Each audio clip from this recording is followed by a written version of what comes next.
باللہ من الشیطان الرجیم بسم اللہ الرحمن الرحیم۔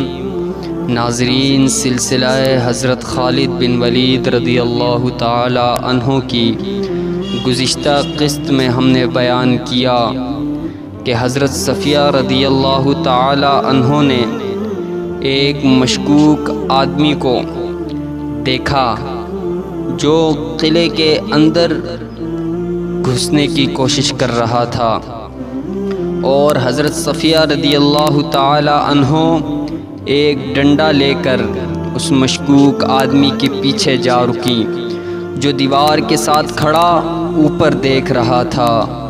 کون ہے تو؟ صفیہ نے اسے للکار کر کہا۔ تو مشکوک آدمی بدک کر پیچھے دیکھتا ہے۔ اگر وہ کسی غلط نیت سے نہ آیا ہوتا تو اس کا انداز کچھ اور ہوتا، مگر اس نے برچھی تان لی اور حضرت صفیہ رضی اللہ تعالی عنہ سے کہنے لگا، اے محمد کی پھوپھی، یہاں سے چلی جا۔ یہودی نے کہا، کیا تو میرے ہاتھوں مرنے آئی ہے؟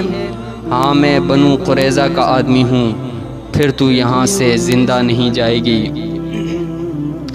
دوستو، اس سلسلے کی 13ویں قسط بیان کر رہے ہیں۔ اللہ کریم ہمیں حق اور سچ بیان کرنے کی توفیق عطا فرمائے۔ دوستو، یہودی نے قہقہا لگایا اور بڑھ کر برچھی ماری۔ جس تیزی سے برچھی آئی تھی اس سے زیادہ تیزی سے صفیہ ایک طرف ہو گئی۔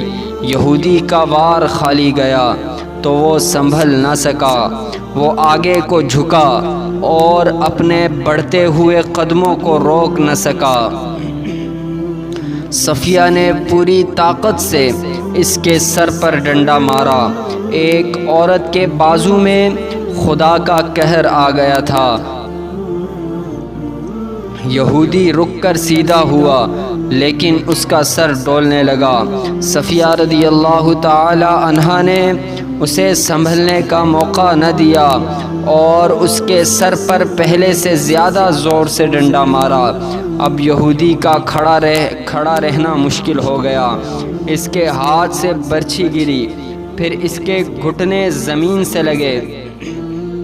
صفیہ نے اس کے سر پر، جس سے خون بہہ بہہ کر اس کے کپڑوں کو لال کر رہا تھا، ایک اور ڈنڈا مارا۔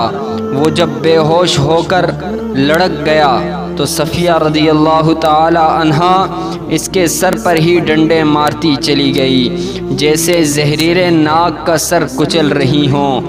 صفیہ رضی اللہ تعالی عنہا نے اس وقت ہاتھ روکا جب یہودی کی کھوپڑی کچلی گئی اور اس کا جسم بے حس ہو گیا۔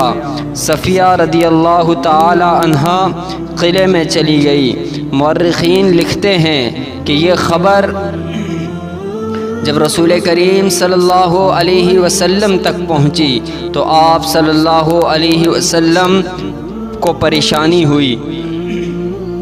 شہر میں خوراک کی کیفیت یہاں تک پہنچ گئی تھی کہ ہر فرد کو اس کی اصل ضرورت کی صرف 1/4 خوراک ملتی تھی۔ رسول کریم صلی اللہ علیہ وسلم نے خدائے ذوالجلال سے مدد مانگی اور کوئی حکمت عملی سوچنے لگے۔ ادھر خندق کا محاذ سرگرم تھا۔ خالد کو اپنی اس وقت کی بے چینی اور بے تابی اچھی طرح یاد تھی۔ وہ خندق کے ساتھ ساتھ گھوڑا دوڑاتا اور کہیں سے خندق عبور کرنے کے طریقے سوچتا تھا۔ وہ مرد میدان تھا، لڑے بغیر واپس جانے کو اپنی توہین سمجھتا تھا، مگر وہاں لڑائی اس نوعیت کی ہو رہی تھی کہ قریش کے تیر انداز خاصی تعداد میں خندق کے اس مقام پر قریب آتے جہاں مسلمان مورچہ بند تھے۔ یہ صلہ کی پہاڑی تھی۔ تیر انداز مسلمانوں پر تیر برساتے، مسلمان جوابی تیر بازی کرتے۔ کبھی قریش کا کوئی تیر انداز جیش کسی اور جگہ گشتی سنتریوں پر تیر چلاتا، مگر مسلمانوں کا جیش فوراً پہنچ جاتا۔ رات کو مسلمان خندق پر سنتریوں کی تعداد میں اضافہ کر دیتے تھے اور قریش خندق سے دور پیچھے خیمہ جاگاہ میں چلے جاتے۔ رسول کریم صلی اللہ علیہ وسلم کو جہاں مدینے میں خوراک کی قلت کا جو قحط کی صورت اختیار کرتی جا رہی تھی احساس تھا، وہاں آپ صلی اللہ علیہ وسلم کو یہ بھی معلوم تھا کہ قریش کا لشکر بھی نیم فاقہ کشی پر آ گیا ہے۔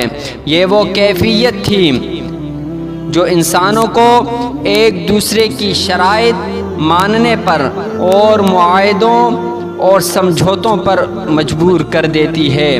کسی بھی تاریخ میں اس شخص کا نام نہیں لکھا جسے رسول کریم صلی اللہ علیہ وسلم نے خفیہ طریقے سے قریش کے اتحادی غطفان کے سالار عینیہ کے پاس اور اس مقصد کے لیے بھیجا کہ اسے قریش کی دوستی ترک کرنے پر آمادہ کرے۔ اسے یہ نہیں کہا گیا تھا کہ وہ مسلمانوں کے ساتھ مل جائے۔ رسول کریم صلی اللہ علیہ وسلم کا مقصد صرف یہ تھا کہ غطفان اور عینیہ رضامند ہو جائیں اور اپنے قبیلے کو واپس لے جائیں، تو قریش کا لشکر 2000 نفری کی فوج سے محروم ہو جائے گا۔ یہ توقع بھی کی جا سکتی تھی کہ دوسرے قبائل بھی غطفان کی تقلید میں قریش کے لشکر سے نکل جائیں گے۔ گرامی، اس واقعے سے وابستہ مزید احوال ہم اگلی قسط میں بیان کریں گے۔ ان دلچسپ واقعات سے لمحہ بلمحہ آگاہ رہنے کے لیے ہمارے اس چینل کو سبسکرائب کریں اور بیل آئیکن کو ضرور دبائیں۔ دوستو، اگلی ویڈیو آنے تک اپنا اور اپنے ہمسایوں کا خیال رکھیں۔